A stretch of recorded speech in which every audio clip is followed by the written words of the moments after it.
When people bowed to statues for thousands of years, was anything actually there, or were they just praying to nothing? Enoch gives us an answer, and it's not nothing. First Enoch 19 is a short chapter that explains a line that Paul drops in the New Testament but never unpacks. Once you have this, his line stops being weird. If you've been here for a while, welcome back. If this is your first time, let me catch you up to speed. The Watchers were angels who came down and had children with human women. If you haven't seen the chapter on where those spirits came from, go watch that one first, because this one explains what those spirits are doing right now. So here's the claim. The angel Uriel stops describing the scenery and he tells Enoch what these fallen spirits are actually up to. The answer: they stand behind idols. They take shapes and they soak up worship that was never meant for them. And the exact phrase that Uriel uses is the one sentence that no one really talks about.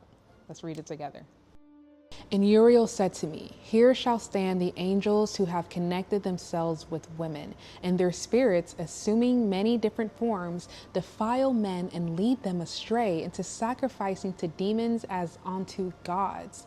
And here shall they stand till the day of the great judgment. And I, Enoch, alone saw this vision, the ends of all things, and no man shall see what I have seen. Let's go back to that. Sacrificing to demons as unto gods. It doesn't say that the gods are fake. It changes what every altar in history actually was. The old gods were not imaginary. Something was there. It just wasn't God. Fallen spirits shape-shifting, standing where a god was supposed to stand. And then taking that offering. Every temple, every sacrifice, there was something on the other end of that receiving it. That is a much scarier idea than, oh, the gods were fake. Now watch this snap together. 1 Corinthians 10:20, Paul says flat out what pagan sacrifice they offered to demons and not to God. In Deuteronomy 32:17, they sacrificed to demons that were no gods. Moses said it.